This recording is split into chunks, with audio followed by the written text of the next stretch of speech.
believe in magic in a young girl's heart. How the music can free her whenever it starts, and it's magic. If the music is groovy and makes you feel happy like an old time movie, I'll tell you about the magic and the free your soul. Hi there. Well, she's done it again. Honestly, this woman must have 9 lives. Because once again, she has failed miserably at something. And rather than say, okay, Megan, you're done for. We're not giving you more money. We're not giving you another chance. She has managed to get another chance. So let's get into all of this. So this woman had, I don't even know what it was. Was it a vlog? Was it a blog? Was it an Instagram account? Whatever it was. She had this thing, the TIG. And this was tips and tricks to some sort of lifestyle nonsense that nobody actually pays attention to, except probably people in Hollywood. But she had this thing called the TIG. She bought all the people that supported it. Understandably, I guess she probably had, a couple 100,000 subs or followers or whatever it is. But really, I mean, this wasn't something that was well known by anybody. Living in the United States, no one knew this woman's name. And wasn't she at the time on what is supposed to have been a wildly popular TV show? Well, she, even though she was on a wildly popular TV show, she still had nobody paying attention to her little TIG. So even though she failed at that, hey, Netflix, let's give her her own TV show to do all this stuff. Now, I have rather extensively went over, season 1 at least, because apparently there's going to be a season 2, but I went over season 1 of With Love, Megan, and kind of the ins and outs of that TV show. Honestly, I cannot stress enough that this went down with each episode. So, believe it or not, if you maybe just watched, say, the first episode, and we'll say even maybe the first and the last or something like that, all the ones in the middle got worse with each episode. So the ones in the dead smack in the middle, like the ones with Delphina and Abigail and Kelly, I mean, these things were painful to watch. So she failed miserably at the TIG. Netflix gave her a TV show to do the same thing and a hell of a lot of money. And as far as I can tell, she's failed at that. I mean, the watching of it is just going down, down, down further into the toilet. And they said, oh, well, let's give her another season. And yes, I understand. Netflix did not give her another season. There were originally, whatever it is, 16, 18 episodes, whatever it may be, created and produced. And they split it up into 2 separate seasons, and there's going to be a second half of it coming. I understand that. But they're still playing whatever it is. Now, my guess is, and I think I said this before, when I did my reviews of the episodes, I believe that Netflix paid out whatever it is, $100 million. And in that payout, Megan and Harry became responsible for producing their own shows. So it's not that they were paying Megan $100,000 or $100 million to make a show. I believe that included in that was the production cost. So once they've paid Megan and Harry for all of these shows, it was then up to Megan and Harry to produce these shows. And they were paying for the production. And once all of that has been done, Netflix has no reason not to run the shows. I believe. That's just my supposition. That's my educated guess. Make of that what you will. Now, I do find it somewhat disturbing that they keep giving this woman another chance. I mean, that's where the disconnect is coming in. And granted, if they have already paid for it all up front, then making her follow through on her end of the contractual obligation, it really doesn't cost them anything at that point, so they may as well. But still, if they if Netflix takes anything further with Harry and Meghan, then you really have to wonder who's paying for it, because it can't be a business. Because this woman is, if anything, costing Netflix business. She's not bringing any in. So if the upfront cost has already been paid and now it's just a matter of finishing out the contract, fine. But if it goes beyond that, that's when we have to start really questioning who is funding all this. And I watched The Royal Grift, and I would think that she is correct, that there is some connection between Netflix taking care of Meghan and Harry this way and USAID. The money has to be coming from somewhere, and I guarantee we're paying for it rather than Netflix. I mean, it would stun me if we weren't. Then we had Archetypes. Now, this was a podcast that Meghan was paid millions of dollars to do, and probably, again, I would imagine the amounts that we hear of the contractual obligations of the deals and whatnot, I assume that the production goes into that.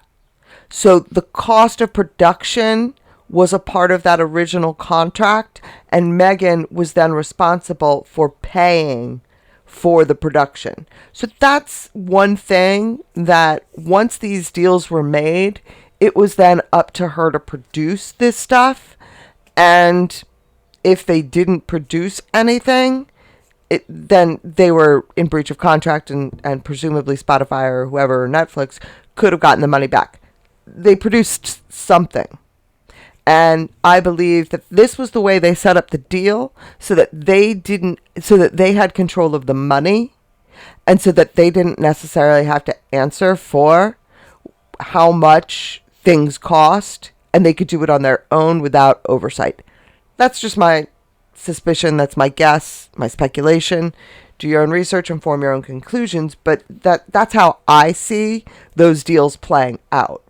Now, this Archetype podcast, she had a year and a half, a production team, a research team, top-notch technology. She had her own studio, and she had famous people willing to come in, some of whom are fascinating people. I mean, I'm not necessarily a fan of Serena Williams, but you cannot argue that she has had a fascinating life, and she has done a tremendous amount with just her raw talent. So how she got to where she is, that's a fascinating story. The problem was Meghan didn't let her tell the story because Meghan was too busy talking about herself. Even though Archetypes failed miserably, in comes Lemonada Media, and they are going to give her another chance at this. Now, I would imagine, just like with Netflix, Lemonada Media, unlike Spotify, I think Spotify paid them up front. But I believe with the deal with Lemonada Media is most likely they are giving Meghan the platform. Meghan has to produce whatever it is that she's doing on her own. She has to pay for the production. They are going to give her the platform, and presumably she gets a share of any sort of profits that come in from her show. But for the most part, what Lemonada Media is getting out of it is the advertising, and what Meghan's getting out of it is a platform. No doubt more money is changing hands, but again, I would go back to my answer about where the Netflix money is coming from as far as where it is that Meghan's getting paid for this Lemonada stuff. But even though she failed miserably at Spotify, Lemonada Media is going to give her yet another platform. And what has she done with it? Well, right off the bat, let's steal someone else's name. Let's go for that. Confessions of a Female Founder, something like that. Even taking the money out of it, I'm stunned that someone else is willing to give her another platform. Another platform to do the same thing. Meghan Markle is adding a podcast to her growing portfolio of ventures. Well, hasn't she already had a podcast and FYI failed at it? Fresh off the debut of her net flop series With Love Meghan and the launch of her lifestyle brand As Ever, she's stepping back into podcasting with Confessions of a Female Founder, produced by Lemonada Media. Debuting April 6th with an 8-episode season, Megan's new podcast will explore her journey as an entrepreneur while diving into candid conversation with fellow female founders, including some of her famous friends, about the highs and lows of building a brand. This is where I believe we are going to see Lindsay Roth. That's the college friend who has her own book. She writes books on how to, meet Mr. Right or something like that. And this is also where we're going to see Jamie Lynn Kearns, or Jamie Kearns Lima, whatever her name is. That's where she's going to be. That right there, I bet, are two of the people who are going to be on this Confessions of a Female Founder. I'm so excited to share with you something else I've been working on with my new podcast with Lemonada Media, Megan shared on Instagram. I have been having candid conversations with amazing women who have turned dreams into realities and scaled small ideas into massively successful businesses.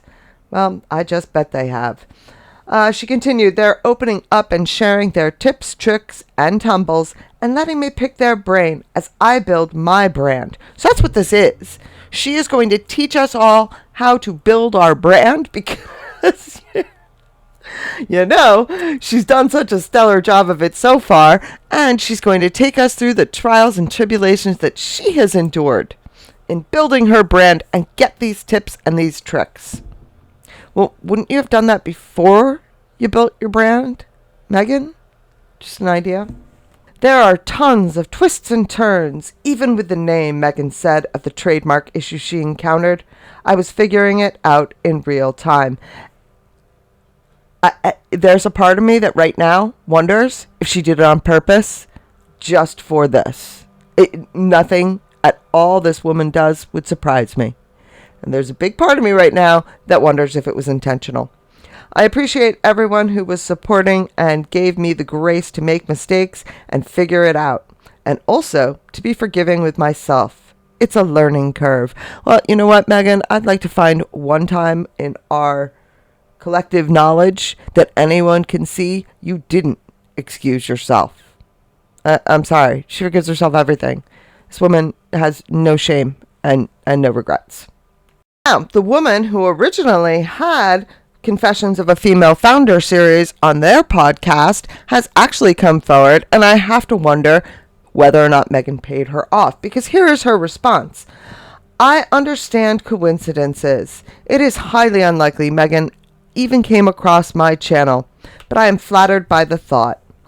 The founder of Veil Street, a fashion brand that designs hijab hoodies to blend modesty and streetwear, according to its website, the creator's YouTube channel has 1.7k subscribers and featured vlogs, business tips, and of course, Confessions of a Female Founder series. Now, I think it's wonderful that she says, coincidences happen. I don't think Megan necessarily stole her name. I would agree with her. Possible Megan came up with this herself. The problem isn't that Megan took the name from someone. The problem is she didn't do any basic research to find out whether or not someone had it before her. Same thing with As Ever. This is habitual. She keeps doing it over and over again. It's not that she came up with an idea. It's that she feels entitled to take what someone else already did. Megan has a contempt for anybody else's work and effort, probably because she never puts any into anything herself, so she assumes nobody else does. But it goes back to, say, what she did when the Queen said, well, you can't use the word royal. Well, why not? You don't own the word royal. No. But Megan, through her association with Harry, is trying to piggyback off of the brand, and yes, it is a brand, even though it's not quite the same thing. The Queen had built up the idea that royalty meant something. It was an image that she worked to create, and that the whole family had put effort and intentionality behind making it something that they could be proud of and that other people could depend on. And by Megan trying to use the word royal, she's trying to piggyback off of that. And she doesn't see what the problem is. And if she didn't see what the problem is there, she probably wouldn't see what the problem is with using as ever. Well, if you're coming up with a brand, the very first thing you ought to do is search to see whether or not someone else already has that name. I mean, it's just common sense. And sadly, this is something that people do all the time. They can't understand that if someone beat you to it, you probably shouldn't repeat it. Well, that's essentially what Megan's done. Someone beat her to the name as ever. And she still kept it. Someone beat her to the name Confessions of a Female Founder. She's still going to keep it because she doesn't care. Now, I came across an article, and I'm telling you, I never do this, but I even paid to read the article because it's a pretty good one. So I'm going to share it with you. It's from The Spectator. As I said, this was from Spectator, and the article is by Alexander Larman. Does Meghan Markle need another podcast? Well, I think we all know the answer to that. Success, Winston Churchill supposedly once remarked, is the ability to go from failure to failure without a loss of enthusiasm. If this is indeed the case, then Meghan Markle's 2025 thus far represents a remarkable series of triumphs and victories.